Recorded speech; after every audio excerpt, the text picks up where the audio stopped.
grades mo. Lesser pa pag hindi ka kagandahang bata. Ngayon naintindihan kita ron. Kasi gusto mo ng diretso, hindi naman ako naging paborito kahit kailan. Hindi ako naging paborito kahit kailan. Ramdam ko yun hanggang ngayon, chip on the shoulder sa akin yun. Binenta nga ako ng nanay ko yun. Diba? So alam kong hindi ako naging paborito kahit kailan. Pero ito rin naman na sigurado ko at the same time. Ngayon, kahit sino pang kamag-anak, kahit sino pang kadugo, kung didikit lang ako sa kanila at gugustuhin ko lang, sigurado ako 100% ako magiging pinaka-paborito sa lahat. Sa lahat ng kadugo, ako magiging pinaka-paborito. Kasi unang-una, ako pinakamataba ang utak sa lahat. Na pwede mo sabihin, paano man sabi yan, Chester, ang yabang mo naman. Pwede mo sabihin yun, you're welcome to say that. Pero, natansya ko na kung gaano katataba ang utak nung mga ibang mga kamag-anak ko, and straight out, hindi talaga sila matalino. Not to my level. Ako din ang pinaka-powerful. Ako din ang pinakasikat. Kasi wala naman ako ibang kamag-anak na sikat eh. Wala akong ibang kamag-anak na nasa showbiz o nasa social media. Wala eh. Meron siguro, marami ng 5,000 followers, tapos padalas pa yun, thirst trapper pa. Labas-labas yung susok, ending-kending. Yun naman ang pinaka-common eh. Diba? Pero other than that, wala. Ako magiging pinaka-paborito kung babalik ako sa kanila. Pero dahil hindi ako interesado, kasi nga puro kalabit pengin pera, sikat ka na pala, bla bla. Diba? Pas ako sa ganun. Gusto nyo lang makinabang sa akin, tapos wala naman akong papakinabang sa inyo pabalik. Tapos pag kailangan ko kayo, hindi ko kayo mahagilap. Pero pag kailangan nyo ko, kailangan nandun ako. Parang yung kamay nyo nakakonekta sa bulsa ko. Tangina, pas ako sa ganun. So yun, this is what I strongly suggest, brother. Galingan mo sa buhay. Kasi yung only get to live once, wala talagang tatalo pag ginalingan mo sa buhay, brother. Walang tatalo dun sa konseptong galingan mo sa buhay. Kasi isang beses ka lang mabubuhay. Oo, hindi nga ikaw ang pinaka-paborito. Oo, hindi nga ikaw yung pinakamahal. Oo, hindi nga ikaw yung sinasanggunin nila tungkol sa maraming bagay. At baka wala rin pamilya para sa'yo pag ikaw yung nangangailangan. Pero pag ikaw ang pinakamayaman, ikaw ang pinaka-successful, ikaw ang pinakasikat, surefire yun, puta, biglang paborito ko na kagad ng lahat. Kasi meron ka nang maipagmamalaki na wala yung iba. Kahit nga hindi mo na ipagmalaki, minsan resulta mo lang, sapat na eh. Diba? Make sense, brother? Okay, boss. Thank you. Okay. Sana naibsan yung sama ng loob mo. Follow-up question, brother. Okay, boss. Ay, yun lang, boss. Salamat. Okay. Thank you very much. Thank you. Okay. O, picture, go. Sige lang, go. Hindi, maya. Akong bahala dito. Ako na may may-ari eh.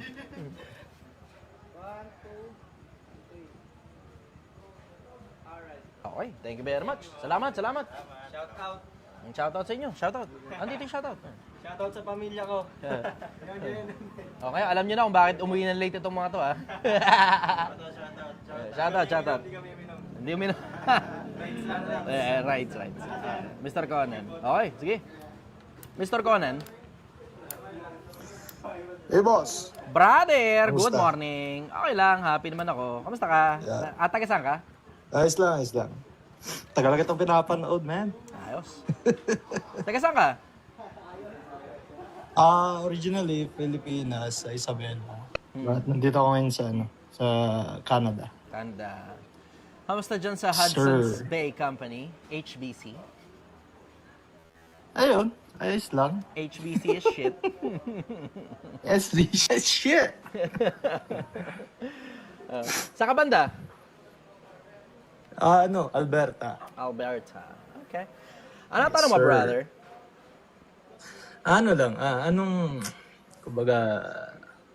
Anong perspective mo dun sa sinasabing habang bata pa mag-enjoy at mag-travel lang muna. Alam mo yan? Kesa sa unahin yung mag-invest habang bata pa. Then kapag 40s ka na, doon ka palang mag-enjoy. Alam mo, mga tao masyadong maraming iniimbentong mga konsepto. Sobrang daming iniimbentong konsepto ng mga tao eh. Pero ako, I always go back to the basics. Ano ba basics? Alalahanin mo rin naman ang may lalang sa'yo sa panahon ng iyong mga kabataan. Bago dumating ang masasamang araw. Diba? Wala pa rin tatalo ron. Alalahanin mo rin naman na may lalang sa'yo sa panahon ng iyong kabataan bago dumating ang mga masasamang araw. Kaysa maglaro ka, o invest, o travel, alalahanin mo muna yung gumawa sa'yo. Seek ye first His kingdom and His power, and everything else will be added on to you. Alalahanin mo rin naman ang Panginoon mong Diyos sa panahon ng iyong kabataan. Datapot hanapin muna ninyo ang kanyang kaharian at ang kanyang katwiran at ang lahat ng mga bagay na ito ay pawang idaragdag sa inyo. Hindi naman masyadong mahirap para sa Diyos na tulungan ka dun sa kung ano man ang gusto mong marating sa buhay kapag may Diyos kang kasama. Versus yung wala, tapos nag-aalatsamba ka rito sa mundo, and you're just a traveler here, passerby, looking at things, looking at places. Tapos pagkatapos nun, hindi mo ngayon alam kung ano nangyari sa buong kabataan mo. Oh, you may say na na-enjoy mo ang kabataan mo, and you may probably have so much stories to tell. Congratulations to you. Pero yung mga istorya mo, kung ano lang ang itsura ng lugar na yun, na kapag nakarating din naman doon, yung mga taong kinuwentohan mo, magkikwentuhan lang kayo kung ano itsura ng lugar na yun, pero wala magiging impact yan sa mundo. Kasi magkakamukha lang halos ang mga lugar. Pilipinas number 2 sa pinakamagagandang beaches sa buong mundo. Puta, 7 Wonders of the World sa UNESCO, kaya nating punuin yun eh. Imagine mo, from the very north to the very south, lampas ng 7, yung pwede nating maging 7 Wonders of the World. Napakaganda ng Pilipinas. Ako personal, nakalibot na ako sa maraming parte ng Pilipinas eh. Hindi pa ako nakakalabas ng bansa kahit kailan. Pero nag-e-enjoy ako rito. Isipin mo yung konsepto na, napakasarap ng buhay rito sa Pilipinas. Napakasarap ng buhay rito sa Pilipinas. Na-travel ko na eh. Pero wala pa rin talagang tatalo ron sa karunungan na binigay ng Diyos. Wala pa rin tatalo ron. Walang tatalo ron pag natutuwa sa'yo Diyos, lahat ng bagay makukuha mo eh. Lahat ng bagay, nakuha ko. Ngayon, meron ako ng lahat ng bagay na kailangan ko. Maaaring hindi lahat ng bagay na gusto ko. Kasi lahat ng bagay na gusto ko, nawala sa akin, hindi ko kailangan yun. Pero natikman ko na lahat ng bagay na gusto ko. Napakakonti na nga lang ng laman ng bucket list ko. Halos wala na, ubos ko na eh. Halos wala na, ubos ko na. Konti na lang siguro yun, mga dapa, putang ina dapa.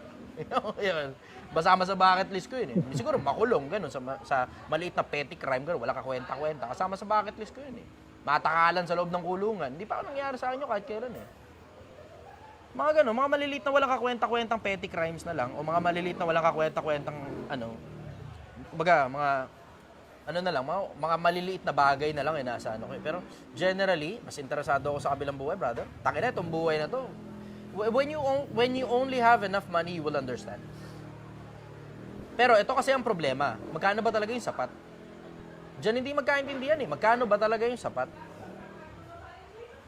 Pero ako, diretso, wala pa rin talagang tatalo ron. Coming from an old man, coming from me. Alalahanin mo rin naman ng Panginoon na may lalang sa'yo sa panahon ng iyong kabataan bago dumating ang mga masasamang araw.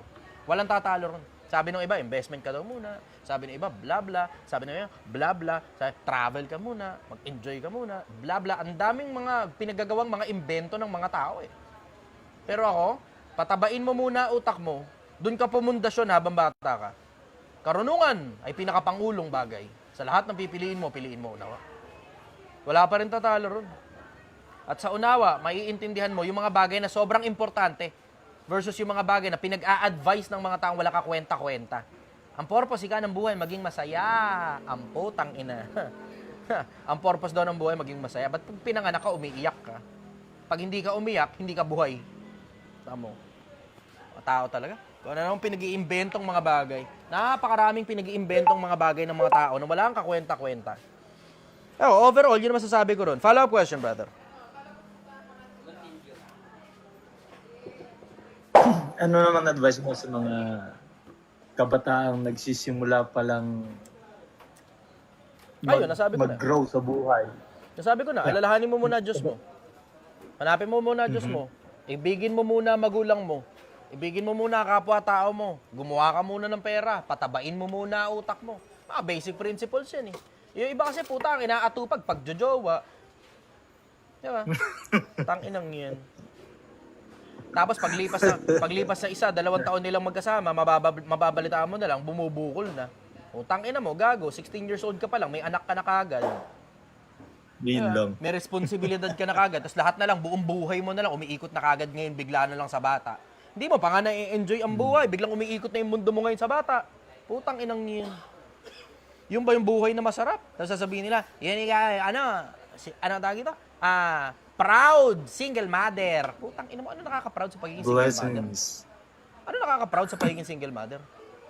Hindi ko maintindihan eh. Ano nakaka-proud sa pagiging single mother? May nakaka-proud ba doon? Siguro, kung napalaki mo ng maayos yung bata na yan nakaka-proud. Pwede. Pero naging single Pwede, mother ka yeah. lang for no apparent reason, dahil lang nagpakantot ka, lumandi ka lang, tapos wala rin namang kwenta inilabas mong bata, ano nakaka-proud dyan? Tang-inang yun. Yung iba, putang na, maka-hashtag proud single mother, akala mo naman, ang galing lang single mother. Wala ka namang kamalay-malay, puta, kaya pala naging single mother kasi bungangerang klase ng babae. Proud ka niyan? Single mother ka? Tang-inang yun. Ayun. Kaya sinasabi nila. Diretso. Advice ko sa mga kabataan, ang daming bagay na dapat unahin kaysa kung magmahal ka ng kung sino mang total stranger na hindi mo kilala, hindi rin kilala ng pamilya mo, nagkataon nga lang na opposite gender yan. Mga bata, tangina, nagmamadaling mag-anak, nagmamadaling magpamilya. Tangina, kabubuhan, putang ina. Kaya alam mo, tama sabi ng Biblia eh. Turuan mo ang bata sa daan na dapat niyang lakaran. Pagka siya'y tumanda, hindi niya hihiwalayan. Ang kamang mga nababalot sa puso ng bata, ngunit ilalayo ito sa kanya ng pamalong pangsaway. Pagka naggagaganyan na, tangina, kung nagkataon ng anak ko, naggagaganyan, 16 anyos, putang ina mo, hatawin kitang hayop ka. Hanggang sa matanggal sa'yo yung putang inang pag-ibig mo sa putang inang hindi naman kilalang putang inang babae o lalaki na yan. Hatawin kita dyan, tang ina. Magkaintindihan tayo ngayon. Tignan natin kung mahalin mo pa yan pagkatapos ka mahataw ng paulit-ulit. Yan ang sagot ko ron. Next question. Follow up? Wala naman na. Kumbaga, ang ano lang is, ang karunungan talaga dapat magsisimula sa sarili. Di ba? Hindi sa sarili nagsisimula yan, brother. Ang pagkatakot sa Panginoon ay pasimula ng karunungan. Tignan mo. Yun nga ibig ko sabihin, no? Kita mo? May mga tao talaga, generally, may mga prinsipyo silang hindi nila alam kung saan din nila nakukuha eh. Yun ang napansin ko sa mga tao in general. Imbis mag-research, nag-iimbento na lang sila ng mga konseptong hindi rin naman nila mahagilap kung saan galing. Ingat kayo sa mga ganun. Ingat kayo sa mga ganun. Always remember, wala pa rin tatalo sa mga bagay na tried and true. Wala pa rin tatalo sa mga bagay na tried and true. Yung mga bagay na subok na ng panahon, ng libu-libong taon. Yan ang isa sa mga bagay na na-enjoy ko sa buhay. Inside the small head of mine are thousands of years of information. Isa sa mga bagay na na-enjoy ko sa buhay. Nag-e-enjoy ako sa karunungan na ibinigay sa akin ng Diyos. Nag-e-enjoy din ako sa karunungan na nakuha ko galing sa mga tao, galing sa mga pagkakamali nila, sa mga tamang ginawa nila, sa mga isinulat nila ng mga libro, sa mga katangahan ko, sa mga kabubuhan ko, sa mga kaistupidohan ko, at saka sa mga bagay na tamang ginawa ko. Sama mo na rin doon, pati yung mga bagay na naisip ko lang, na imbento ko lang. Pero hindi number one priority sa akin na maniwala sa mga bagay na naimbento ko. Kasi yung naimbento ko sa isip ko, hindi subok yan. I have to do trial and error. Diba? Kailangan kong subukan ngayon, i-testing pa yan. Pero wala pa rin tatalo doon sa mga bagay na tried and true. Yun ang sagot ko ron. Follow-up question, brother. Ano naman na, ano na lang. Any motivations para sa mga kabataan? Wala namang ibang motivation kundi kung hindi mo gusto yung buhay na meron ka ngayon, trabahuhin mo. Trabahuhin mo yung kotse na gusto mo, yung bahay na gusto mo, yung buhay na gusto mo, yung pangarap mong travel para sa magulang mo, yung pangarap mong kabilang buhay, yung pangarap mong lahat ng bagay. If you will only have wisdom, you can convert that into money, you can convert that into power, you can convert that into fame, and everything else in between. Yun ang sagot ko rin. Follow-up question, brother. Yun lang. Okay. Salamat, bro. Thank you. Thank you. Ayos. Yung dulo na yun, satisfied eh. Yung tunog ng satisfaction. Takin ang sarap ng pakiramdam mo. You don't know how I feel right now. Processing that ayos. Yung sinabi niyang ayos. Tangin, hindi mo alam kung gaano kasarap yung pakiramdam ko ngayon. Satisfied yung tao. Okay, next question. Green, let's go. Sa mga gustong umakyat sa live, you are welcome. Magre-request nga lang kayo na iakyat sa live. Mahirap kasi mag-invite ng mga galing dito kasi hahagilapin ko pa kayo sa sobrang dami na itong 300 plus na nanonood ngayon. Green. Good morning, brother. Hello, bossing. Taga saan ka? Ay, sister pala to. Bulacan, boss. The brother ka pala. Okay, sige. Bulacan, okay. Ano tanong mo? Ano? Paano naman, boss, sa mga taong pangkaraniwan lang?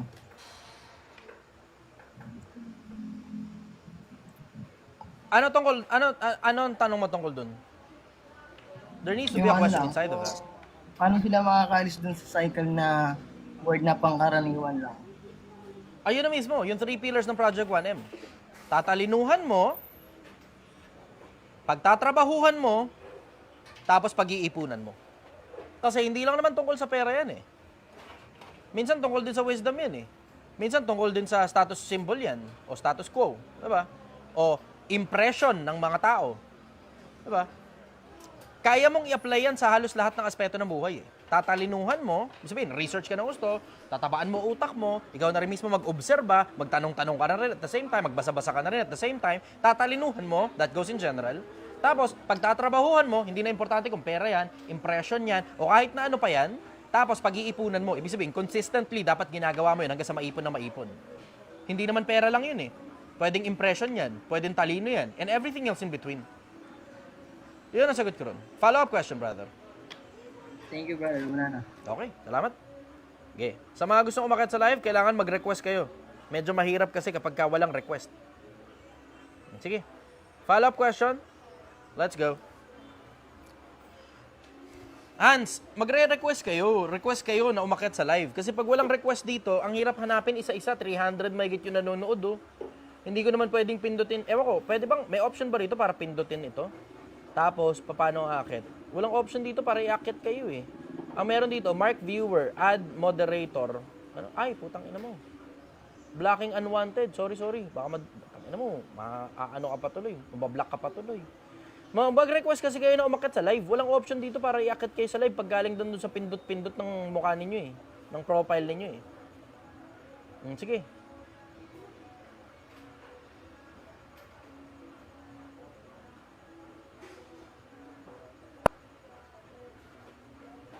Ay, ito. Sakto. Joy Javier. Good morning, sister. Hello po. Taga saan ka? Nandito po ako sa Japan. Japan. Okay. Ano ang tanong mo, sister? Tanong ko, Mm. kapapasok ko lang po sa live. Okay. Ano bang topic? Kapapasok mo lang. Sige. Listen ka muna, ha. Listening mode ka muna. Ito. Merong isa. Hans, ayan. Ito, sakto. Kanina pa niya gusto umakit sa live eh. Let's go. Brother, good morning. Morning po, brother. Taga saan ka? Bataan. Okay. Ano ang tanong mo, brother? Brother, may tanong lang ako. Kasi may trouble kasi yung mother side ko sa Dubai. Okay. Kasi in case, nagtatrabaho naman siya na malinis doon. Kasi ang trabaho niya kasi doon is cleaning company. Okay. So, meron po siyang customer doon na pinagbidlangan siya na nanakawan sila ng bracelet yata yun. Nagkakalaga yata ng 100k dirham. O sa, mo sa pesos dito sa Pilipinas is 1.5 million. Aray, So, putang ina, laki. medyo may nangangamba kasi ako kasi suspect yung nanay ko doon sa pagkawala ng halas na yun. Okay. Ang sabi naman ng nanay ko, wala naman sila mahanap sa kanya kasi nga nagtatrabaho lang siya na malinis kasi ang kwento sa akin ng nanay ko is burara daw talaga yung customer niya. Halos nakabalan nila lang yung halas doon, saan nila nilalagay yung mga gamit nila. Ang trabaho niya lang po, maglinis, mag-ayos lang po. So, last Thursday pa po yun kasi, brother. Hindi ko ba alam ba't siya agad yung sinisi. Ang trabaho niya lang po, tagalinis lang po siya doon. Mag-abiso na siya sa agency. Nangangamba lang po kasi ako sa kanya, ba't sa lahat pa, si nanay ko pa yung napatrouble, hindi niya naman po magagawa Huwag ka na po magtanong ng gano'n, brother. Sabihin mo na kagad sa nanay mo, mag-abiso na sila sa agency. Kasi may mga abogado naman yung agency. Mag-abiso na kagad sa agency, dumiretso na kagad sa may magagawa. Yung agency may magagawa yun para sa kanya, para matulungan siya. Ganon kasimple. Follow-up question, brother. Ito naman po para sa akin to. Yeah. Paano po makakalis po sa rat Tikman mo race? muna yung sabaw. Ayun, yun going back dun sa 3 pillars ng Project 1M, tatrabahuhin mo, pag-iipunan mo, tatalinuhan mo, pagtatrabahuhan mo, tapos pag-iipunan mo. Yun na mismo yun. Tapos gawa ka ng sistema kung saan paulit-ulit nang kayang gawin yung bagay na ginagawa mo nang hindi na ikaw yung nagmamanage. Nang hindi na ikaw yung may pinakamaraming oras na inilalagay sa sistema na yun. Kasi tignan mo, isipin mo itong konsepto na to ha. Maraming bagay na pwedeng ibenta sa konsepto ng pagiging tao eh. Diba? Maraming bagay na pwedeng ibenta. Ang pinaka-common na ibinibenta ng mga tao, lakas nila. And when I say lakas, kasama doon pati kabataan, kasama doon pati yung manong-manong trabaho na ikaw physically have to be there. Yung physical presence nila, isa yun. Yung oras nila, di ba? Pagka ang binibenta mo, yung lakas mo, o yung physical presence mo, masyadong magastos yan. Bakit? Kasi parte-parte ng buhay mo, ang ginagastos mo, para yung lakas mo mismo na ibinebenta mo yung oras mo, tapos yung oras mo, ang presyo, mura lang, mahihirapan ka talaga makaipon pagka ganun. Tapos, yung oras mo, ang katumbas niyan, buhay mo. So, ang labas nung parte-parte, patsi-patsi ng buhay mo, binibenta mo. Pero pag taba ng utak ang binibenta mo, yung taba ng utak, pwede mo i-recur yun ng paulit-ulit eh. Isipin mo tong konsepto na to ha. Yung mga nagbebenta ng course sa internet, hindi na importante kung legit o hindi yung binibenta nilang course. Pero yung mga nagbebenta ng course, isang beses lang nila sinut yun. Tapos, pwede na nilang ibenta ng paulit-ulit, yung isang beses lang nila binenta. Yung isang beses lang nila sinut. Ngayon, makakagawa na sila ng income na tuloy-tuloy na pumapasok sa kanila yung pera sa isang beses lang naman nila sinut na konsepto. Gets mo? So kapag kataba ng utak ang binebenta mo, mas mahal ang bayad sa'yo. Pero kapag ang binebenta mo, yung physical presence mo kasama na pati yung lakas mo, ang mura ng bayad sa'yo, barya. Tapos ang worst nun, minimum pa. Yun ang karamihang problema ng maraming Pilipino eh. Yun ang problema ng maraming Pilipino at ng maraming tao. I will say in general na lang sa buong mundo. Wala silang expertise. Doon nagkakaproblema. Pag wala kang bagay na magaling ka. Pag walang bagay na kinikilala ka, na magaling ka, na isa ka sa mga pinakakonti na kayang gumawa ng bagay na yun. Pagka ganun ang sistema, ang mangyayari, binabayaran ka ng barya sa trabahong hindi mo gusto. Pero kapag ka may expertise ka, maaaring gusto mo yan, maaaring hindi. Pero mahal ang bayad sa'yo. Gets mo? Guess ko po. Yun. Yun na mismo, paraan para makaalis ka sa rat race. Kailangan mo ng expertise. Kailangan maging magaling ka sa isang bagay. Tapos yung bagay nun, dapat kinikilala ka ng industriya tungkol doon. Even better, kung kaya mong gumawa ng anything na may kinalaman ngayon sa technology. Kasi yung technology sa panahon natin ngayon, pwedeng gumawa ka lang ng isang sistema, tapos ibenta mo na ng paulit-ulit, yung isang sistema lang na ginawa mo na yun. So minsang panahon mo lang siya pinaglaanan ng oras, tapos napapaulit-ulit mo na yung pagbebenta nun. Gets mo? Guess ko po. Sige. Kailangan ka magiging Pangulo ng Pilipinas. Ano ba naman kasing tanong yun? Ang nagiging Pangulo ng Pilipinas, 40 anyos pataas. Hindi ako qualified dyan, 34 pa lang ako. Ano ka? Follow-up question, brother. Meron na po akong ipon na 70,000K. So, nagdadalawang isip po ako Magkano? kung 70K. 70,000, okay. 70. Okay. So, nagdadalawang isip po kung ilalan ko na lang po ba sa negosyo or magbabalak na po mag-abroad sa ibang bansa. Kasi single pa naman po ako eh. Kung ako bibira, ako si Chester, hindi ko kasi alam yung surrounding circumstances sa'yo eh. Hindi ko alam kung gaano ka kalapit sa magulang mo o sa mga kapatid mo. Hindi ko alam kung ano trabaho mo sa abroad. Ang dami kong bagay na hindi alam tungkol sa'yo eh. Pero kung ako si Chester at single ako at pambalagbagan ang katawan ko at wala akong sakit at wala rin namang masyadong maraming kadugo na nakadikit sa akin na, alam mo, kaya kong lumabas ng bansa, lalabas ako ng bansa, mas malaki pera doon.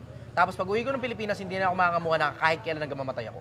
Yung panahon na nandun ako sa abroad, hahatiin ko sa dalawang panig na yung kalahati, pagtatrabaho ko doon, yung kalahati, ilalaan ko sa pagre-research ng kahit na ano na pwede kong pagkakitaan pag uwi ko ng Pilipinas na hindi oras ang ibinebenta ko. Yun ang gagawin ko. Kung ako yun, pero hindi naman kasi ako ikaw. So hindi ko alam kung ano yung mga bagay na nagmamatter para sa'yo kasi alam mo yun, magkakaiba tayo ng sitwasyon eh. Hindi ko alam kung ano yung mga bagay na sobrang importante sa'yo bakit nasa Pilipinas ka o hindi ko alam kung ano yung mga bagay na sobrang importante sa'yo na baka mawala sa'yo pag nag-abroad ka. Hindi ko alam eh. Pero yun ang sagot ko rin pansamantala. Salamat po brother. Yun lang po brother. Thank you. Sige, thank you very much brother. Sige. Next tayo, Gia. Babae naman muna. Maganda sana, alternate. Master. Brother! Ay, sister pala to. Good morning. Taga saan ka? Ginawa mo naman ako Brad, tatanungin ko lang, ano mas matimbang sa'yo? Direct to the point being famous and powerful or peace of mind? Baka hindi mo lang kasi alam kung ano ibig sabihin ng peace of mind eh. Ano ba pagkaintindi mo sa peace of mind? Hindi, kung papapiliin ka, being famous and powerful or peace of mind? Actually, mapapagsabay mo yung dalawa na yun eh. Kaya ako nga tinatanong sa'yo kung alam mo kung anong definition para sa'yo ng peace of mind. Kasi baka magkaiba tayo ng pagkaintindi sa peace of mind. Nakakala mo, pag walang pera, pag walang kapangyarihan, pag hindi ka famous, may peace of mind ka. At baka iniisip mo rin at the same time na kapag ka powerful ka o famous ka, wala kang peace of mind. Hindi ganun. Kaya ako tinatanong sa'yo kung ano definition mo ng peace of mind. Kasi kaya mong pagsabayin yung dalawa na yan eh. Ang definition sa akin ng peace of mind, pag lahat ng problema nire-resolba mo, yun ang din ang dahilan kung bakit wala kang problema, may peace of mind ka. Lahat ng oras na resolbado ang problema mo, may peace of mind ka. So it doesn't matter na kung sikat ka o hindi, pag lahat ng problema mo nire-resolba mo, may peace of mind ka. Hindi na importante kung person in power ka o hindi, pag lahat ng problema nire-resolba mo, may peace of mind ka. Baka magkaiba lang tayo ng definition ng peace of mind. Baka sa'yo, pag wala kang ginagawa, nakatanghod ka lang, wala kang kapangyarihan, hindi ka rin sikat, wala ka lang talagang ginagawa sa buhay mo at wala kang kwentang tao, may peace of mind ka. Sa akin kasi wala akong peace of mind pag wala akong kwentang tao eh. Pag basura ang tingin ko sa sarili ko, pag wala akong resulta, pakiramdam ko, wala akong peace of mind. Ang gulo-gulo ng isip ko. Laging ang tinatanong ko sa sarili ko, bakit wala akong kwenta? Yun. Gets mo? Okay. Oo. Make sense? Follow-up question. Yeah, makes sense. Follow-up question ko.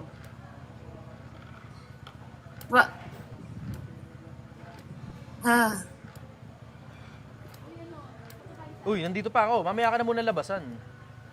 Umuungol ka na kagad eh.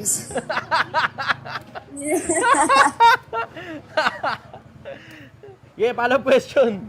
Hindi. Oh, wala pa ako sinasabi, hindi ka kagad. Tumututol ka kagad, wala pa ako sinasabi. Follow-up question pa lang. Hindi ako tumututol. Hindi ako tumututol. Sige, follow-up question. Kasi may nagtanong kasi sa akin yun eh. Ano mas pipiliin ko? Doon sa tatlong yun eh. Yung doon sa dalawang yun. Power and famous and power or peace of mind. Mali yung tanong. Kaya hingi lang din ako sa'yo ng advice. Mali yung tanong. So mas pipiliin ko power, peace of mind. Oh, mali nga yung tanong. Kasi kaya mo naman pagsabayin yun Kaya eh. nga eh. Mali yung tanong kasi akala nila kailangan paghiwalayin yung dalawa na yun. Pwede mong pagsabayin yun. Merong option para magsabay yung dalawa na yan. Power at saka fame tapos peace of mind at the same time. Paano mo siya mapagsasabay? Pag lahat ng problema nire-resolve mo, hindi na importante kung powerful ka, famous ka, o hindi ka famous o hindi ka powerful. Pag lahat ng problema nire-resolve mo, walang kinalaman sa power and fame yan. Wala kinalaman yan dun. Na pwede mo sabihin, you can argue na, hindi, mas malalaki yung mga problema ng mga famous and powerful individual. Oo, pero pag nire-resolve mo, yung mga sinasabi mo malalaking problema, may peace of mind ka rin naman eh. Diba? Isipin mo, kung wala palang peace of mind, bakit nagtsatsaga si Enrile na hanggang ngayon ay kumakandidato pa rin? Tangina, ang tandaan na 100 years old na yun eh, diba? Oh, ano ibig sabihin? Nakakakuha siya ng peace of mind kahit may chaos. Oh, 100 years old na siya. In case hindi nyo alam, 100 years old na si Enrile. Check nyo sa Google, 100 years old na siya. Sabagay, oo. May point ka, master. Naguguluhan lang tayo dyan eh. Yung peace of mind na yan, hindi magkaintindihan dyan eh. Ano ba to? Bakit nawala? Dali. Ayan, nawala yung Facebook ko. Ayun, TikTok. Ayan. Yun. Tignan mo, ito walang peace of mind. Tignan mo, pakita ko sa'yo. Ito walang peace of mind. Tignan mo, ito walang peace of mind. Yung unknown. Sabi niya, palong-palo ka na naman, pare, itulog mo yan. Itong unknown na to, yan ang walang peace of mind. Bakit? Every time maririnig niya ako magsasalita, nababagabag siya. Kaya kailangan niya mag-comment para patigilin ako na hindi naman ako titigil. So ano ibig sabihin? Habang buhay ka mabagabag, tanga. Alam mo, master, don't mind those bashers. Hindi, pinatataas ko lang viewers ko. Kasi Ano ka? tinanong Kailangan ko i-mind sila kasi pinatataas ko nga yung viewers ko. Eh, yung mga yan, nagpapataas ng viewers ko yan. sabagay. Pinakikinabahan ko sila. Ano ka ba? Pinaglalaroan ko sila. Bawal ba ako maglaro? Kayo lang ba pwede? Sobra naman kayo. Pag kayo naglalaro, ayos lang. Pag ako, hindi Hindi. pwede. Bakit? Kasi Kasi, influencer ako. Anyway, ito. Okay. Ito seryosohan tayo. Pagdating sa relationship, paano mo malalaman pag seryoso na yung tao sa'yo? Makikita mo yun sa effort. Tapos tignan mo rin body language at the same time. Sobrang daming indicator eh. Tignan mo yung mata, tignan mo yung kilos, tignan mo yung effort. Diba? Tanungin mo ng husto, tanungin mo ng husto, tanungin mo ng husto. Ang daming indicator niyan. Matuto kayong bumasa ng body language ng mga tao. Sobrang daming indicator niyan pag sinungaling ang tao. Kaya tignan mo, yun isa sa mga bagay na na-enjoy sa akin ng mga tao eh. Yung pagtatapat ko sa Pilipinas na hindi na importante kung logi ba ako o kumikita ako. Sinasabi ko diretso, may mga araw na nalulugi ako, may mga araw na kumikita ako. May mga araw na sinasabi ko sa inyo diretso, hindi ko Pagdating sa alam yung relasyon sagot. Oh, it doesn't matter naman eh. This goes in general. This goes in general. Yung pattern ng mga tao tungkol sa pagsisinungaling, pare-parehas lang yan. Hindi na importante kung tungkol sa pera yan, o tungkol sa pag-ibig yan, o tungkol sa kahit anong pambagay yan.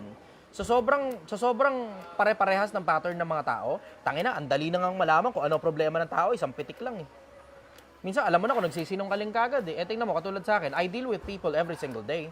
Day in, day out, iba't ibang mga tao kausap ko, araw-araw, at sobrang daming tao, araw-araw yung mga nakakausap ko. Hindi ko na nga mabilang araw-araw yung mga kausap ko yung mga tao eh. So, alam kong nagsisinungaling sa akin, diretso. Alam kong kung sa mukha ko nagsisinungaling yung tao na yun. Hindi ko nga tinatanggap yun. Diretso, kino-call out ko tao, brother, sinungaling ka dyan sa mukha ko. Kinokontra ka ng sarili mong body language. Yung mata mo, nagsasalita, sinungaling ka. Diretso ko. Alam ng mga empleyado ko yan. Alam ng mga empleyado ko yan kung gaano karaming tao, diniretso ko rito, sinungaling sila. Hindi ganun kahirap mabasa body language. Ito kasi ang problema sa mga babae. Ang problema kasi sa inyong mga babae, iniisip nyo kasi na lahat na lang na magiging partner nyo sa buhay, sila yung pinaka-perfect para sa inyo, hanggang ma-expose na sila sa inyo. Eh, hindi nyo tinitignan yung mga red flags eh. Bakit? Kasi minsan bulog na bulog kayo doon sa konseptong yan yung Prince Charming mo at magbabago pa yan. Ang mga babae, mahilig mag-ayos ng mga sirang tao. Napakahilig nyong mag-ayos ng mga sirang tao. Kukuha kayo ng sirang tao, siraulong klase ng tao na bad boy yung trip ninyo. Tapos, pag nabiktima kayo ng putang inang bad boy na yun, sasabihin nyo, pare-parehas lang kayo mga lalaki. Putang ina, pinili mo yung bad boy eh. Yung matinong simp, ayaw mo. Diba? Yung geek, ayaw mo. Eh, yung mga yan, yung mga geek, yung mga book smart, mga bookworm, yung mga yan, kung magmahal, tapat hanggang kamatayan yung mga yan kung magmahal eh. Diba? Pero ayaw nyo sa mga ganun, ayaw nyo sa mga nice guys, ayaw nyo sa mga church-goer, ang gusto nyo, mga party-party, mga club-club, tapos puro one-night stand lang kayo. Tapos pag nga ngayon nabuntis kayo, sasabihin nyo, irresponsible yung lalaki. Malamang, nakuha mo sa club yan eh. Malamang, puta, nakita mo naman tatuan yung lalaki. May mga bad boy pa rin. Master, may mga bad boy pa rin ba na seryoso sa relasyon? Alam mo, lahat ng lalaki, merong tendency na magseryoso. Pero nagseseryoso lang yan sa isang babae lang. Pag hindi ikaw yun, tanggapin mong hindi ikaw yung pagseseryosohan yan. So, meaning, ang sinasabi mo, pag hindi siya seryoso sa'yo, ang inaano lang is sex, is just for sex, tama? Hindi ganun. Hindi automatic yun. Kasi iba-iba dahilan ng mga lalaki. Merong iba dyan, gusto company lang kasi gusto lang talaga na makakasama. Pero hindi siya tapat.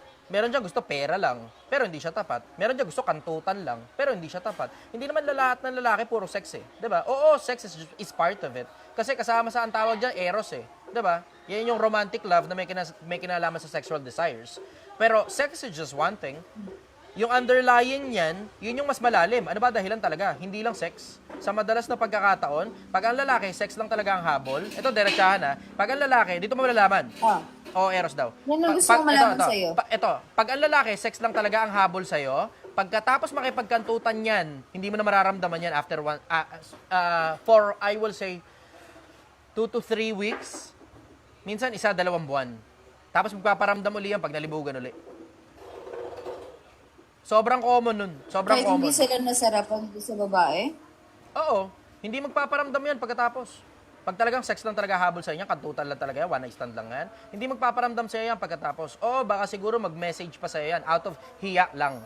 Susunod na araw, magre-reply sa'yo yan. Susunod na araw, magre-reply sa'yo yan. Mga 1 to 2 days lang magre-reply. So, pagkatapos niya, inbox zone ka na.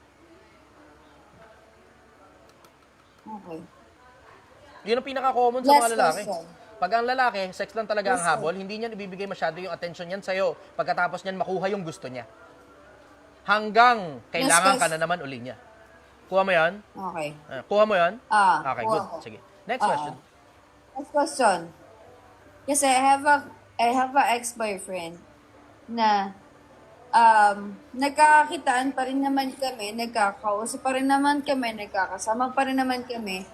Paano mo malalaman at paano mo masasabi sa taong yun na eto na yung closure na hinahanap mo? Para saan yung closure? Ba't magkahiwalay na ba kayo? Yes, hiwalay na kami. O hindi mo kailangan ng closure. Alam mo, luxury yung closure na yan. Hindi lahat ng pagkakataon na ibibigay yan. Luxury yung closure na yan. Sa madalas na pagkakataon, inbox zone lang, sapat na, maintindihan mo na yun. Ba't kailangan pa ng closure? Luho na lang yung gusto nyo eh. Sa madalas na pagkakataon, tanga na, ibig sabihin yung closure na yan, magkakantutan kayo sa huling pagkakataon eh. O tapos, pagkatapos nun, syempre, dahil nagkatutan kayo ng huling pagkakataon, ang susunod na naman yan, meron na naman another 1 to 2 months na naman. O, diba? Tanginang yan. Ay, nako, ang tagal ko ng buhay, hindi nyo na ako mauuto sa ganyan. Hindi nyo na ako mauuto sa ganyan. Kalokohan lang yung closure na yan. Diretso, tangina, kalechean lang yung closure na yan. Closure, tapos magkakantutan. Ano closure yan? Diba? Hindi magkaintindi yan eh. Putang inang closure yan. Napakapangit ng closure. Ginawa niyong pubo yung relationship ninyo eh. Okay. Gets mo na? Yeah. Tigilan mo kasi yung katitingin sa profile para makapag-closure ka sa sarili mo. Tigilan mo yung katitingin sa hindi. profile. Ay, hindi. Oh, hindi. Master, hindi. Siya yung nag-message sa akin. Blah, blah, blah, blah. Nireply mo naman. Oo. Okay nang ina ka, huli ka, gago. Ang isda nahuhuli sa dila. Sa bibig pala. Hindi, nireplyan ko kasi nakita ko siya na with his ex-girlfriend also. Ano naman ang pakialam mo ron? Pag wala na kayo, wala na kayo. Walang pinakikialaman pa yung buhay niya. Tanginan No, to. minessage niya ako directly. Ano naman? And then Hindi, he block mo. asked me, sabi niya Hindi sa akin. na importante kung ano pa tinanong sa'yo. Ex mo na yan eh. Ex mo na yan eh. Then he asked me if I feel jealous. And then I said, why should I feel jealous? Eto, tanong ko sa'yo, ba't nireply mo? Bakit? Napakaganda naman. Ang tanong ko sa'yo, ba't nireply mo? Kasi gusto mo rin. Hindi. Blah, blah, blah, blah. Pag ang tao, ayaw mo na talagang makita, kahit kailan, hanggang mamatay ka, di mo nare-replyan yan. Nireply mo kasi gusto mo rin, curious ka rin. Inang tagal ko ng buhay, ate. Dahil may nararamdaman ka pa, ganun ba yun? Pwedeng may nararamdaman ka pa, o pwedeng curious ka lang, o baka naiinis ka lang, kaya nireplyan mo. Pero nireplyan mo pa rin. Tanga na, patahimikin mo yung pepe mo, te. Ikalma mo, grabe ka. ikalma mo. Pag ex na, alam mo, tama yung algebra eh, wala talagang tatalo ron eh. Pag ex na, wag mo na tanungin kung why. Ay, nako. Sabi ko sa inyo. Anyway, Paano? Reply ka kasi ng reply. O ngayon, ano ngayon na nangyari? Ang nangyari ngayon, naging fubo ka. Kaya tatanong mo yun sa akin, sex lang pala habol sa akin. Putang ina mo kasi pinagbigyan mo eh.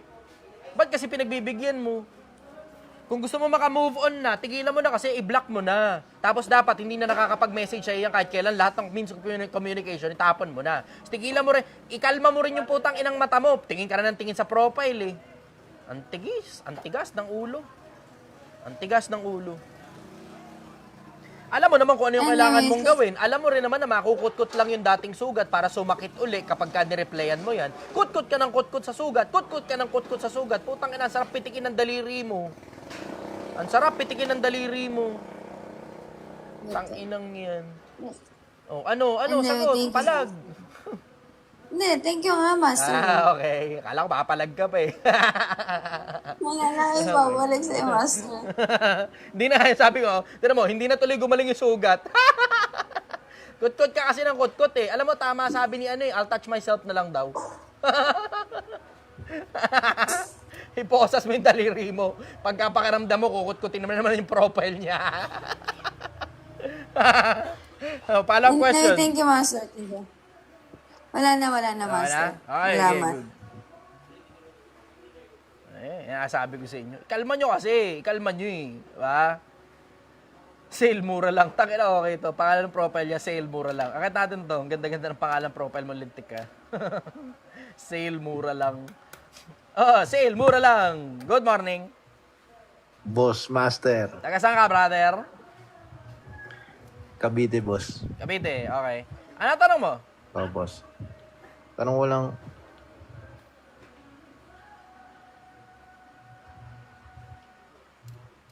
Uy, ano tanong mo? Nakatulog ka. Na-stroke.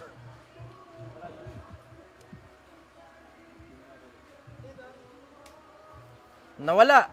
Ayun lang. Okay, okay. Kuha tayong bago. Dali, may picture lang muna. Oh, may video. Okay, thank you.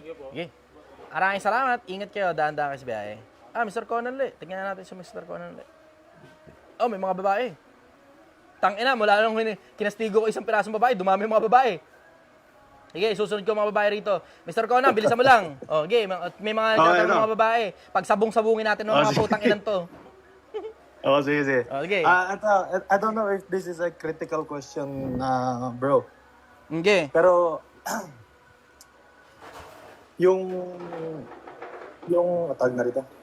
Yung bayaw ko kasi is, so yung magulang niya is meron ng mga negosyo, investment sa Pilipinas. Then yung bayaw ko is tinutulungan niya pa yung family niya instead yung sarili ng pamilya. Like yung mga sahod niya is halos wala nang matira. Tangina, Brad, problema niya, wala kang pakialam dun. Huwag problema yung problema ng iba. Ano lang, anong thoughts mo doon? Anong thoughts mo doon? Diretso yung kita ron. Diretso yung kita ron. Wala akong thoughts dun. Wala akong pakialam sa kanya. Bakit? Di ko naman kilala yung putang inang bayaw mo yun. Tanong ko siya, ba't nakikialam ka sa pera niya? Pera niya yun eh. Ama siya. Pag na problema naman ng buong pamilya niya, tayo mo, makikita mo, titigil din yan sa kalokohan niya. Huwag pakialam yung problema na iba. Putang inang pera niya yun eh. May sarili kang problema. Problemahin mo yung sarili mo, Brad. Chismoso ka rin impacto kayo, no? Tang-inang to pakalamero ka na nga, chismoso ka pang hayop ka. Tang-ina ka. Kung sana, nilaan mo na lang sana yung oras mo sa putang inang paggawa ng sarili mong pera, tapos tsaka mo gastos sa sarili mo. Ang dami mo kasing oras para pakialaman yung buhay ng iba eh. Putang inang to eh, no? Hindi na siguro naging alam. Bala ka sa buhay mo, putang ina ka pa. Tang-inang, okay ka na? Sige. Okay, pasok naman natin yung mga babae. Okay, pagsabungin natin itong mga putang inan to. Mga babae, halika rito, dali. Magsipasok kayo, mga leche kayo. Tang-ina nyo, mga problema pag-ibig na naman itong mga putang inan to. Okay.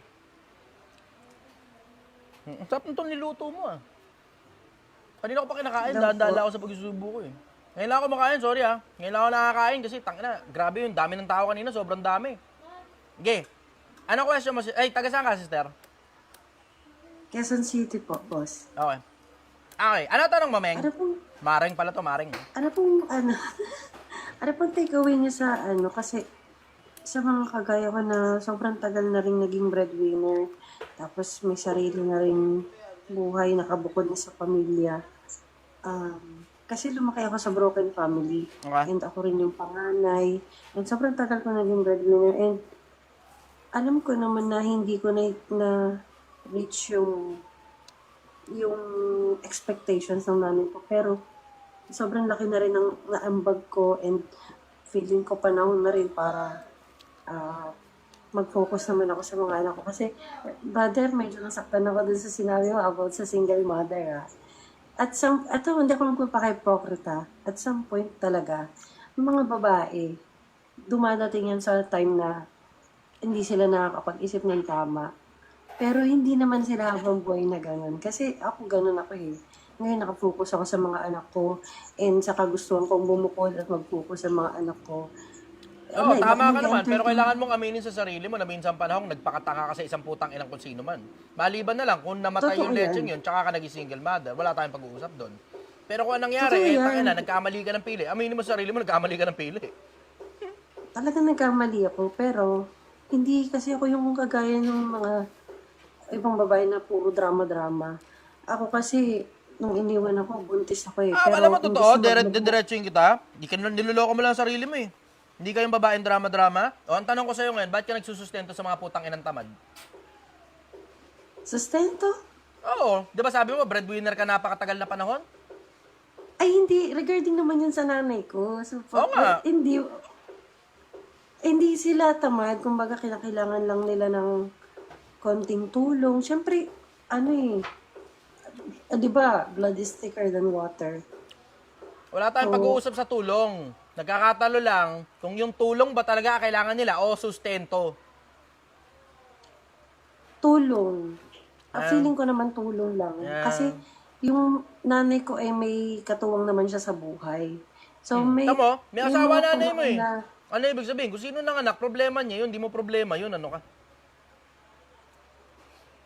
Ganun ba yun? So, paano ko sila i-reject kung kailangan nila talaga ng tulong? Hindi nila kailangan ng tulong. Ang kailangan nila ay magsusustento sa putang inang kapritsyon nila na nagsigawa sila ng mga batang hindi pala nila kayang sustentohan.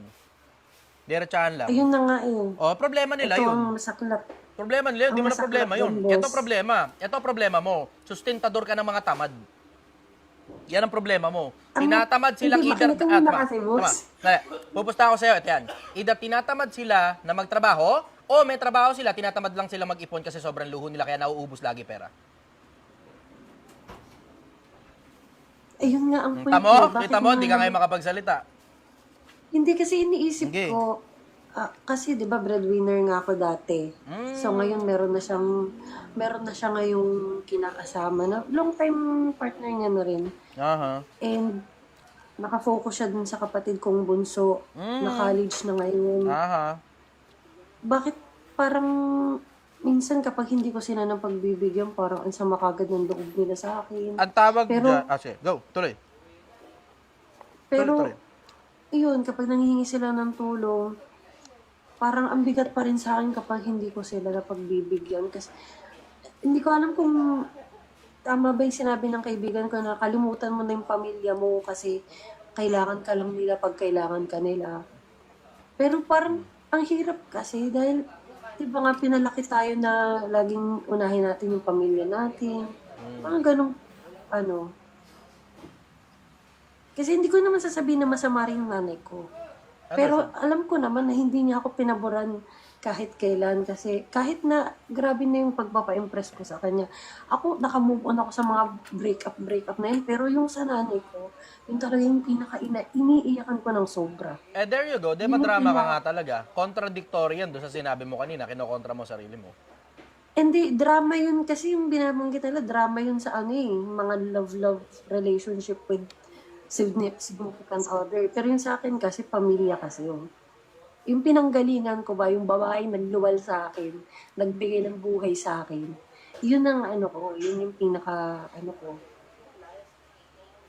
nagbibigay ng frustration sa akin. Actually ngayon, pinagpe-pray ko siya kasi nag-start na ako ng Bible study. Nung umiwalay ako sa kanila, lagi na ako may Bible study. Hindi mo And madadaan sa pinagpe-pray Bible ko siya study yan, na- diretso. Hindi yan yung mga bagay na kaya ng Bible study. Diretso Kahit kita. sa prayer request, Hindi kaya yan. fasting and prayer, hindi pa rin. Akala ko mas naniniwala ka sa Naniniwala ako sa doon. Pero hindi Panginoon. yan yung mga bagay na pinakikialaman ng Diyos. Hindi yan yung mga bagay na Parang pinakikialaman medyo- ng Diyos. Diretso lang. Tama. Ito ang problema medyo Let me show you the problem. Let me show you the problem. Tama. Ito ang problema Tama. Ang nanay mo nasa loob ng cycle of dependency, kung tawagin nila. Cycle of dependency, ang ibig sabihin niyan, yung cycle na iniikutan ng nanay mo nakadepende sa nakakabit na sa'yo yung cycle niya. Every time mabibitin sa pera, kailangan magdagdag ka. Bakit nabibitin sa pera? Hindi ko alam. Siguro dahil maluho sila. Baka kumikita rin sila. Pero sabi mo, may bagong asawa nanay mo. So, ano ibig sabihin? Yung bagong asawa ngayon ang obligadong tumuwang sa nanay mo. Hindi doon sa bata. Pero, even better, kung makakatulong siya para doon sa bata. Ngayon, yung nanay mo nasa cycle of dependency, umaasa siya sa'yo. Lahat na lang iniasa niya na sa'yo. Oo, pwede mo sabihin, may trabaho naman nanay ko. May trabaho nga. Pero ang tanong, bakit hindi sumasapat yung pera? Yun ngayon ang dapat ungkatin mo. Kasi, tignan mo, ako nabuhay ako sa tondo nito nakaraan lang. Takin na, nabubuhay ako doon, 100 pesos lang isang araw. Ngayon sabi mo, hindi naman kasya yon. Bakit? Kasi may anak. Okay, sige. Yung mga kasama ko doon, nabubuhay sila ng 500, 600 pesos a day. Nagkakasya sa kanila. Nakakautang, pero nakakabayad. Pag nakakautang ka, pero nakakabayad, ang ibig sabihin ng kasya. Kaya ang tanong, bakit hindi pinagkakasya ng nanay mo yung sweldo niya, kasama na rin pati yung sweldo ng jowa niya? Kasi nga, maluluho nga kasi sila.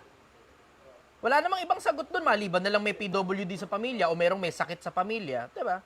Understood na yun. Kaya sabi mo, hindi naman maluho eh. Bakit? Kasi nag-aaral yung bata. Okay, ang tanong ko, bakit kasi nag-aaral ng mahal na klase ng pag-aaral yung bata? Ba't hindi living within the means?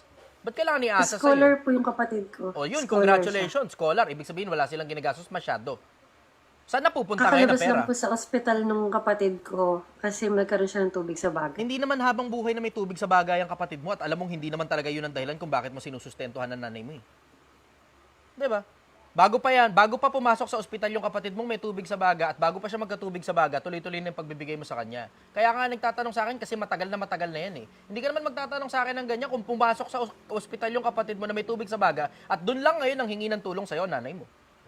Kaya ka nagtatanong sa akin ng ganyan kasi bago pa pumasok yung kapatid mo doon, bago pa magkatubig sa baga, dati ng cycle yan. Ngayon, ito ngayon ang problema. Kasi Ito gusto ngayon ang niyang, problema. ang gusto niyang, Pakita ko sa'yo ang problema. gusto niya Ganito. kasing mangyari, sir, Sige, una ka muna. ano Go.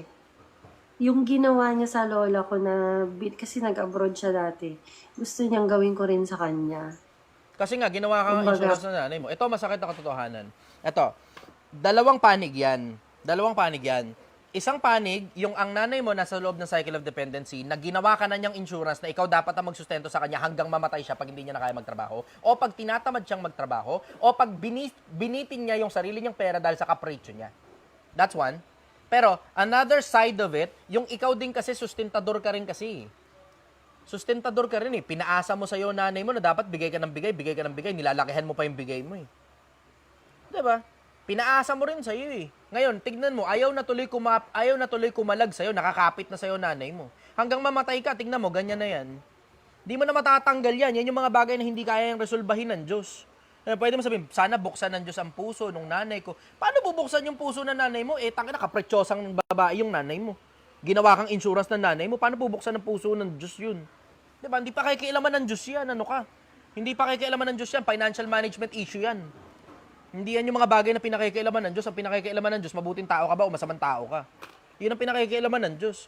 Pero yung ganyang financial management issue, ang Diyos ang magtuturo sa nanay mo kung paano mag-handle ng finances? Diba? Huwag mo kakalimutan, nasa Diyos ang awa, nasa tao ang maggawa. Diba? Ito suggestion ko sa'yo. Ito suggestion, hindi to advice ha. Suggestion ito. Ito suggestion ko sa'yo. Magbigay ka sa nanay mo kasi obligado ka kasi inalagaan ka niya mula pagkabata at hindi masamang nanay ang nanay mo. It just so happen nga lang na yun kasi yung natutunan niya galing sa lola mo na nanay niya. Yun ang naipasa sa kanya eh. So ano ibig sabihin? Upbringing yan sa nanay mo na ngayon ipinapasa sa yung upbringing na yun.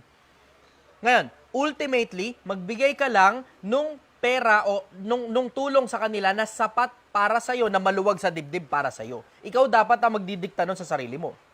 Ito ngayon ang repercussion na kailangan mong kainin, wala kang choice. Kainin mo ngayon lahat ng sasabihin ng nanay mo na masamang tao ka. Kasi yun lang yung kaya mo eh. Yun yung maluwag sa loob mo na ibigay sa nanay mo. Pero hindi naman pwede na may anak ka na, tapos ibinibigay mo yung dapat para sa anak mo papunta sa nanay mo. Hindi na tama yun. Kuha mo? Yes, boss. Komplikado Pero, lang ng kapiraso.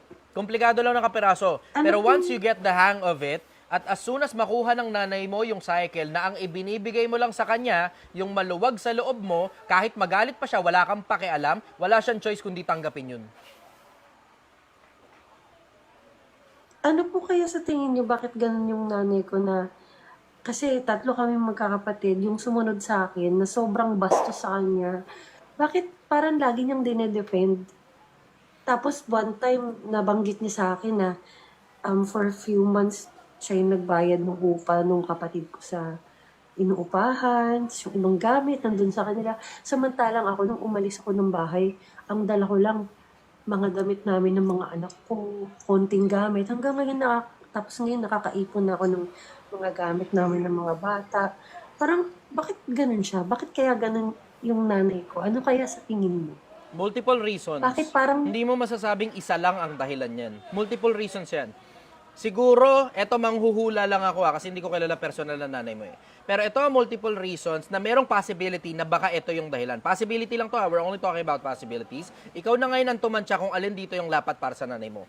Isa doon, yung sa madalas na pagkakataon, kung sino yung tamad, yun yung naging paborito ng nanay mo. Isama mo rin, ayan, nadali mo na. Okay, so isa yon. Kung sino yung naging tamad, kaya naging tamad yun kasi naging paborito ng nanay mo, sumobra siya ng akala niya pag-ibig. Pero ang totoo, kinapritsyo niya yung anak niya. Ngayon, tamad ngayon ang labas ng anak niya kasi lahat ng luho ng anak niya binibigay niya. Uy, tangin mo. Ang Lumipad. ano naman Isa niya yun, dyan, tama na, isa yun. Another part of it is, nagigilty siya kasi pakiramdam niya siya sumira dun sa anak niya na yun. Kaya ngayon, pinipilit niyang bumawi. Maara, that's another part of it. Maaari din namang hindi siya nakapagturo dun sa bata na yon kung ano yung mga dapat matutunan ng bata na yon, kaya ngayon siya bumabawi. Pero ang ultimate niyan, I will say, mahal kasi niya talaga lahat ng anak niya. Ang ultimate niyan, kung sinasabi mong hindi naman masamang magulang yung nanay mo, mahal niya lahat ng anak niya. It just so happen nga lang na nakikita niyang na-struggling yung isang anak o dalawang anak niya na yon. Kaya hindi ka niya tinutulungan, kaya hindi ka masyadong importante sa kanya kasi you're doing better in life. Tapos yung mga kapatid mo na yun, sila naman yung tanga. Hindi nila alam paano mabuhay eh. Ano ngayon ang nanay? Siyempre ang nanay, nakikita mo nahirapan anak mo, tutulungan mo. Diba? sa bagay, may point. Hindi naman masamang nanay ang nanay mo tungkol dun eh. Nga lang, ito nga ang problema. Ang problema, nagkulang ang nanay mo sa pagtuturo sa kanila. Bakit nagkulang? Kasi kung ano lang yung natutunan ng nanay mo, galing sa nanay din niya. Yun lang yung pinapasa niya. Hindi siya nag-aaral sa buhay eh. 'Di ba? Hindi naman kasi ibig sabihin niya pag-aaral sa eskwela, hindi ganoon. Pero hindi siya nag-aaral ng konsepto sa buhay na pag nag-anak ka, obligasyon mo na matuto bago ka pa mag-anak para lahat ng natutunan mo tungkol sa buhay, yun ngayon ay papasa mo sa anak mo. Eh, anong nangyari, naging ano lang, kumbaga parang, alam mo, nabuhay lang siya na parang yung buhay niya, yung usual na nanay lang, ganun. Tapos hindi niya masyadong nilalaman ng utak niya. Programming niya galing sa sarili niyang nanay din, galing sa sarili niyang tatay din. Hindi siya nag-aral ng maraming iba't ibang konsepto tungkol sa buhay kasi wala naman sigurong internet nung panahon niya. So, maintindihan mo kung saan nanggaling yung kamangmangan. Yung kamangmangan, naipasa galing sa mga magulang ng nanay mo. So, hindi mo maisisisi ngayon yun sa nanay mo. Maintindihan mo na lang kung saan nanggaling yun. Nanggaling yun, yung kamangmangan na yun, nanggaling sa magulang niya, napasa lang sa kanya. Tapos ngayon, pinipilit niya ipasa sa'yo. Na dapat, pagka lumaki kayo, magsustento kayo sa magulang nyo kasi may utang na loob kayo sa kanila. Pero ultimately, ang nakasulat sa Biblia, ultimately, ang nakasulat sa Biblia, hindi dapat ipagtipon ng mga anak ang mga magulang. Ang dapat magtipon, yung mga magulang papunta sa anak. Ikaw na magulang, ikaw ang may obligasyon na magpamana. Hindi yung anak mo ang magtitipon para sa'yo, baliktad yun. Baliktad. Ikaw na magulang, ikaw dapat yung magpamana sa anak mo. Eh, ang nakasulat nga sa Biblia, sabi ni Solomon, ang mabuting tao ay naghahanda para sa anak ng kanyang anak. Ano ibig sabihin? Yung mabuting tao, naghahanda yun para sa apo. Eh, pero dahil, alam mo yun, yung natutunan nila, eh dapat mag-anak tayo na marami, tapos sila nang bahala sa atin, pagtanda natin, puta, problema na nila yan. Ngayon na nangyari, nagpapakargo sila sa'yo. Kasi ganun din naman ang ginawa ng mga magulang mo eh. Ng mga magulang niya pala. Ay, ayokong gawin yun sa anak ko. Kasi ang kaya nga ngayon, halos magkandakuba ako sa trabaho. Kasi gusto ko paglaki nila, ma-enjoy nila yung mga pinagpaguran nila. Kasi ayoko magpaalaga sa mga anak ko. Kasi hindi nila ako responsibilidad. There you go. Congratulations. Ikaw ngayon yung nakuha. Sabi cut the curse. Ikaw ngayon na nakaputol ngayon ng mga pagkakamali ng ancestors mo. Congratulations sa'yo. I'm so proud of you. Danas ko kasi yung hirap. Danas ko kasi yung hirap. Ayoko. Tapos ang gusto niya pang mangyari, yung panganay ko, doon sa kanya. Oh. Ayokong pumayag kasi ganun yung ginawa niya sa amin ng mga kapatid ko. Yung ako, nandun ako sa lola ko, tapos siya, ang dala niya lang yung isa, yung paborito niya. Ayokong mangyari yun, kaya sabi ko, kahit saan ako mapunta, lahat yung mga anak ko, tatangayin ko yan. Walang maiiwan. Jealous guys. Kaya Nasa yun. tapat mo lang kami, pa-shoutout. Kaya yun, medyo masakit lang rin talaga yung part na, hanggang ngayon, nagpapa-impress pa rin ako sa kanya. Kasi nga gusto kong, ito, boss, real talk lang sa lahat ng buong pag-uusap namin sa Messenger, sinearch ko yung word na anak, Binilang ko kung ilang beses niya akong tinawag na anak. 2 beses lang. Yun pa yung time na may hiningi siya sa akin. Ang sakit! Hindi mo maisisisi sa magulang mo yun eh. Diretso. Hindi mo maisisisi sa magulang mo yun. Kasi yun din yung natutunan niya galing sa magulang niya eh. Sad to say, wala silang internet noong mga panahon na yun. So hindi ngayon nila na-question yung mga magulang nila tungkol sa mga bagay na itinuro sa kanila. So ako, diretso, ipagpatawad mo na lang. Tapos, yan yung mga conversation na masarap habang nagkikwentuhan kayo, habang nagkakape sa isang malaking resort na inupahan mo ng isang magdamag. Mga ano yan eh, midnight conversations yan eh. Ng mag-anak. Midnight conversations yan. Yan yung tipong alas 11, alas 12 ng gabi, ganun. Tapos nagpapaantok na lang kayo, tapos nagkikwentuhan lang kayo. Sa heart-to-heart talk, tapos walang ere, walang yabang, walang masyadong maraming sobrang titinding emotion, kundi ang meron lang talaga, pure na pagmamahal at pure na pagkikwentuhan tungkol sa maraming bagay ng buhay. Yan yun eh. Yan yung mga dapat pinagkikwentuhan sa mga ganong oras. Maglaan kayo ng oras para makalabas paminsan-minsan. Kasi alam mo, swerte ka, meron kang nanay. Wala akong ganyan eh. Wala akong ganyan. Kaya tinan mo, makikita mo, sobrang tigas ko, diba? Sobrang logical ko mag-isip. Kasi may problema, emotions ko. Wala kasi akong ganyan. Magulang ko, binenta ako, diba? Tapos ang ginawa, nung naubos yung pera, edi, mayat-maya ngayon, hingi ng pera doon sa matanda. Tapos nung namatay yung matanda, humihingi ngayon siya ng bahay doon sa pamilya. Pinalayas ako. Nung pinalayas ako, paglipas na 1 taon, nasa kalsada ako nakatira, putang inang niya, namatay din yung nanay ko. Ako na lang ang nagpalibing kasi nagkapera na ako nun eh. Alam mo yung swerte ka, meron kang katulad ng nanay mo. Maalat ka lang ng kapiraso. Kasi yung konting kaalatan mo, hindi ka naman nag-iisa eh. Ang dami-daming ganyan eh.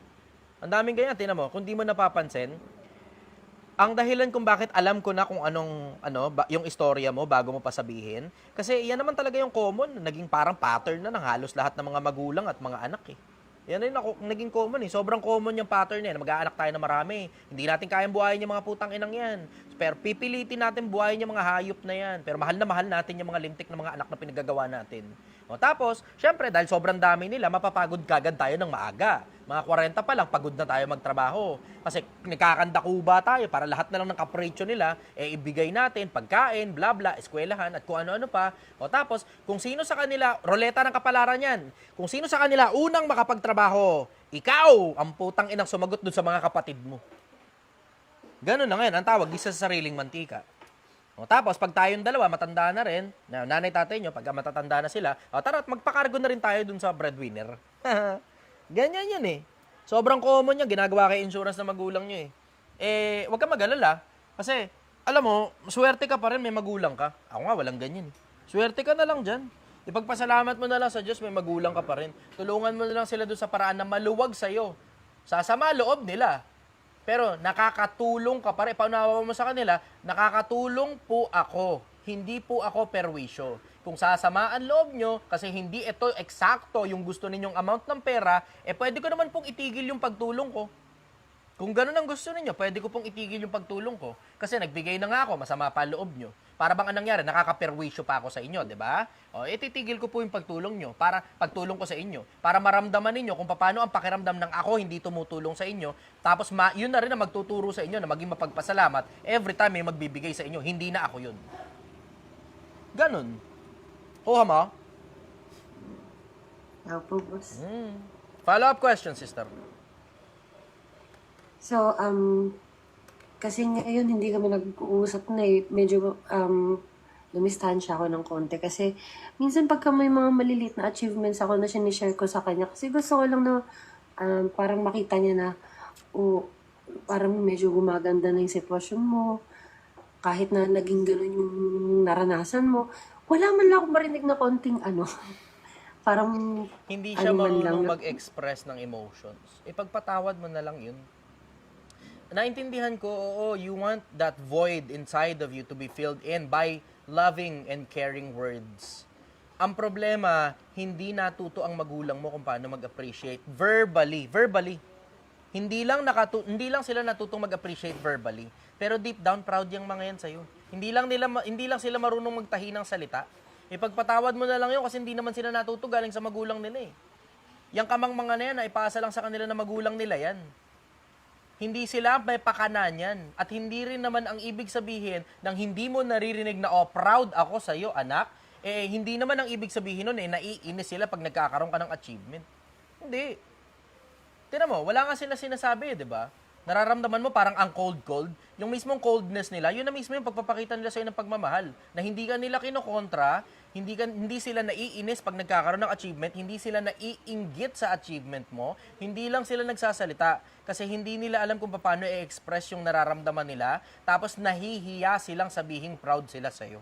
Tanggapin mo na yun as a form of compliment. Tanggapin mo na yun. Maging maligaya ka dapat na deep down, sa puso nila, mahal na mahal ka, and at the same time, proud na proud sila sa'yo. Hindi nga lang nila kayang sabihin verbally. Kuha mo? Okay. Okay po. Thank you po, boss. Na-appreciate ko ng sobra yung mga insights mo. Tsaka yung mga naiinip dyan. Kanya-kanya tayong issue sa buhay. Lahat tayo nakapila. Gusto nating makarinig ng mga words of wisdom galing sa ibang tao. Sana huwag kayong huwag kayong magsalita na hindi maganda kasi iba-iba tayo ng mga sitwasyon. Yun lang po. Thank you. Sige. Salamat. Bye-bye. Okay. Sige. Next tayo. Ito kagandahan kapag ka nasa nasa Facebook ka nasa TikTok ka eh. Pag nasa TikTok ka kasi karamihan sa mga accounts nila anonymous. Yung mga fake na pangalan ganun. So, minsan pati yung profile picture fake din. So, alam mo yun, you can remain anonymous. So, hindi kailangan na ilabas mo yung mukha mo, hindi kailangan ilabas mo pa yung totoong pangalan mo. Pwede kang makapagtanong, boses lang ang maririnig, tapos walang mali ang tao kung sino ka talaga. Hindi rin naman alam ng mga tao yung mga problema ninyo eh. Yun ang napansin ko eh. Pat, good morning. Good morning, sir. Taga saan ka? Taga Nueva Ecija po. Nueva Ecija. Okay. Ano tanong mo, brother?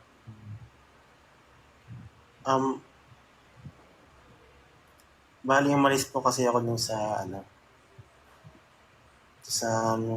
girlfriend ko, may anak kami. Okay. Ang nangyari po kasi, 4 years old na po siya, hindi pa rin po nagtatoilet yan, yung ibigan na. Saka hindi ko, parang nawawalan ako ng respeto. Hindi ko natatanggap yung respeto ang kailangan kasi andun ako sa poder ng tatay niya. Okay. Ganun. Ano kaya nga gawin sa pag yung babae, hindi nakikinig sa'yo, kunwari na tama naman, ganun. Sinusunod pa yung... Meron kang isa sa mga malalaking problema na pinaka-common yan. Yung asawa mo, kumukuha pa rin ng instruction galing sa magulang niya. Kaya nga, ang sabi, di ba? Ang sabi, iiwan ng lalaki at babae ang kanyang ama at ang kanyang ina. Ang dalawa'y magsasama. Hindi na sila dalawa, kundi isang laman. Para sa iyo na nanggagaling yung operating system, yung conditioning ng babae. Kasi hanggat hindi sa'yo nanggagaling ang conditioning ng babae, nanggagaling yan sa magulang. Tapos mahirapan ka kumuha ng respeto. Bakit? Kasi hindi ka kasintikas ng magulang niya. Ano ka? Yung magulang niya may sariling bahay, nakitira ka ron eh. Oo nga. Oh, alam mo na. Ngayon, you're not living to their expectation. Yeah. Yun na Pero mismo. dati po nakabot pa. Lumipat lang siya nung... Hindi naman natin pinag-uusapan yung dati. Ang pinag-uusapan natin ngayon eh. Sukat doon ka tumira sa kaharian nila eh. Brother, walang hari na nakatira sa kaharian ng Reyna. Ano ka? O kaya wala ka ng respeto na tatanggap. Yung asawa ng tatay niya. Eh sabi wala daw may mismo sa bahay ng babae. Wala namang gagawa ganun. Yung mga households. Kaya doon siya tumira. Sumunod na lang ako. Pero capable naman akong bumukod talaga ngayon. Meron akong tanong sa'yo. Ano po yun? Alam mo na ba kung ano gagawin mo? Opo, alam ko naman. O, alam mo. Kilusan mo na. Alam mo na pala kung ano gagawin mo eh. Kilusan mo na. Naghahanap ka ng lakas ng loob sa akin. Eto, bibigyan kita ng lakas ng loob. Pag hindi mo kinilusan yan, mananatiling ganyan habang buhay na binabastos ka lang. Kung gusto mong hindi mabastos, kilusan mo na. Ang ginawa ko, umalis ako kasi nga nag-away kami. And kasi parang kasigawan. Ayaw kasi ng maraming away, kaya umalis na lang ako. Yan nga, hindi pa rin ako nag-uusap. Hindi pa rin siya nag-check. Hindi rin ako nag-check. Hindi nga, nag-away. minsan you just need some time away from each other. Minsan ganun eh. Ayoko sabihin suyuin mo siya, hindi. Minsan, kailangan talaga ng some time away from each other. Lalo na pag masyado nang mainit yung sitwasyon. Hindi diretso, hindi ako naniniwala ron sa wag matutulog ng magkagalit. Hindi ako naniniwala ron. Lalo na kapag madalas kayong mainit ang ulo ninyo sa isa't isa. Ang gumagana, magkaroon kayo ng hiwalay na endeavor, magkaroon din kayo ng parehas na endeavor at the same time. Yun ang gumagana. Nakita ko na sa maraming married couple na mga mayayaman yun eh. Na open sila dun sa dreams and aspirations ng bawat isa at nagtutulungan sila dun sa kanya-kanya nila na mga dreams and aspirations. Pero at the same time, meron din silang common goal. Ang problema kasi, pag hindi kayo busy sa paggawa ninyo ng endeavor ng isa't isa na magkahiwalay, tapos hindi rin kayo busy sa endeavor ninyong dalawa ng magkasama, ganyan talaga nangyayari, taing pusa pinalalaki. Wala namang problema dyan kung kanino nakapisan eh. Nagkakaproblema lang naman pag hindi nagkakasundo eh. Talagang pag hindi nagkakasundo, bumukod na lang kayong dalawa. Pero pagka talagang wala talaga kayong endeavor, tapos kayong dalawa nagtititigan lang sa mata, tapos wala naman kayong goal sa isa't isa, putang ina, wala talaga kayong mararating yan, tapos puro away lang yan. Bakit? Ang atensyon ninyo nandun sa isa't isa eh. Wala kayong atensyon papunta sa iba eh. Talagang puro kayo lang talaga ng kayo, tapos ang mangyayari niya, maghahanapan kayo ng butas sa isa't isa. Tapos sasabihin nyo, pinakamasamang tao yung isa, pinakamasamang tao naman yung kabila. Masamang tao yung magulang niya, masamang tao yung asawa mo, ikaw din, ganun din ang tingin sa'yo ng parehas na panig. Wala kayong ginagawa sa mga buhay ninyo, nakatanghod lang kayo eh. Diba? Yan sabihin mo, hindi, meron kaming ginagawa, nagtatrabaho. Oh, bukod sa pagtatrabaho, ano pa? Saan natututok ang atensyon ninyong dalawa? Yun ang importante. Dapat maintindihan ninyo, magkatabi kayong dalawa, o ito kalaban sa harap natin. Hindi tayong dalawa yung magkalaban. Tayong dalawa magkakampi tayo ha. Yan, kalaban natin yan. Op, dito tayo. Op, dito tayo. Op, mauna ako lumakad. Sunod ka sa akin ha. O, lika, sama kita. Ganun dapat eh. Hawak kamay. O, yan, sabi mo, hawak kamay na lang tayo. Yun, diba? O, yun mismo yun eh. Dapat meron kayong inaabot. Meron kayong target. Pag wala kayong target, takina, kayong dalawa mismo magtatargetan sa isa't isa. Ayun na nga nangyayari. Puwa mo. Oo. Follow-up question, Pero okay brother. lang kami dati. Yung lumipat lang kami din parang tumapang ba siya ganun. Kung alam mo na di ba? Alam mo na, bakit? Pumasok ka sa kaharian nila eh. Tatapang talaga yan. Nasa kaharian ka nila eh. Tapos siya rin, binalik mo sa kaharian nila eh. Kaya nga, kailangan, alam mo na. So, nung magkayong dalawa yung magkasama, hindi siya ganun katapang, bumalik doon, tumapang, alam mo na, ialis mo ulit siya doon. Alam mo na eh. Alam mo na gagawin mo, brother. Kilusan mo na, ha? Babalikan ko pa kayo or hintayin ko. May anak kayo, Brad. May anak kayo. Yung main provisor eh. Oo nga, may anak nga kayo. May anak kayo, di ba? Huwag mong sirain yung pamilya mo, Brad. Kasi tinan mo, pag lumaki yung bata, tapos hindi mo nakikita yung paglaki ng bata, pagsisisihan mo yan, maniwala Ano ka. kaya magiging niya? Kasi nga din nga sa... Ikalas mo nga doon. Pero mag-date muna kayo, eh. Date muna kayo. Yung mga ganyang bagay, pinag-uusapan yan sa labas. Hindi doon papasok ka ron, kakausapin mo siya sa loob ng kaharian nila. Taka na mataas ang wall niyang mga, hindi ka makakalusot doon. Ilalabas mo siya doon, mag-date kayong dalawa, sa rooftop bar, gano'n, sa Firefly, punta kayo doon ngayon sa Makati, gano'n, kung saan sobrang ganda ng paligid, magbihis kayong dalawa ng maganda, tapos pakainin mo siya, subuan mo pa siya, para katulad nung nililigawan mo siya gaya ng dati. Kinukuha mo ngayon, di ba? Kaya ikaw nga pupunta ron para kukunin mo nga loob niya, kukunin mo ulit ang kamay niya pabalik eh. Tanginan to, para ka naman walang kamalay-malay sa mundo. Alam mo na kailangan mong gawin, Brad. Be a man, brother. Gawin mo na yung kailangan mong gawin. Tangina mo, ikaw yung may titi, tapos nagtatanong ka sa putang ina. Bagay, mas mahaba naman siguro titi ko kaysa sa'yo. Ganun. Kaya sa akin ka nagtatanong. Hello, okay ka na? Yes, sir. Yun lang nga. Ayan o, sabi nung isa, pag mahal mo, isogo mo. Follow-up question, wala na? Wala naman na po. Okay, sige, good. Maraming salamat, brother. Ako po yung mag-i-end na muna ng live kasi alas 4 pasado na. Supposed to be operating hours namin, nag-alas 3 na madaling araw. Medyo na-late kami ng pagla-live kasi sobrang dami talagang tao today. Medyo malaki-laki ang kinita namin today dito sa isang branch na to. Doon sa kabila, medyo makunat pero nag-compensate naman tong branch na to. So we made approximately more than 20,000 pesos today. Happy ako na i-announce sa inyo. Alam niyo naman, di ba? Pagka kumikita, sabihin ko sa inyo. Pagka nalulugi, sabihin ko rin sa inyo at the same time. Pag nalugi ako, ultimately, pagka dulu-duluhan talagang all at nalugi talagang putang ina zero talaga rito. Sasabihin ko rin sa inyo, tapos sasabihin ko sa inyo kung paano isasara tong negosyo na to. Pero ultimately, syempre, disclose sa inyo kung kamusta kita, mayat maya. Sige, magandang umaga sa inyo, Pilipinas. Gising mas, brother. Tara. Maganda umaga sa inyo, Pilipinas. Mahal na mahal kita. Kita-kits tayo ulit bukas. Baka medyo maaga-aga na kami ng konti bukas. Bye-bye.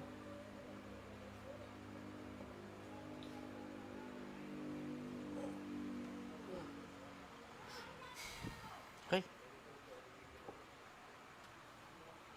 Hi guys, try natin yung trend.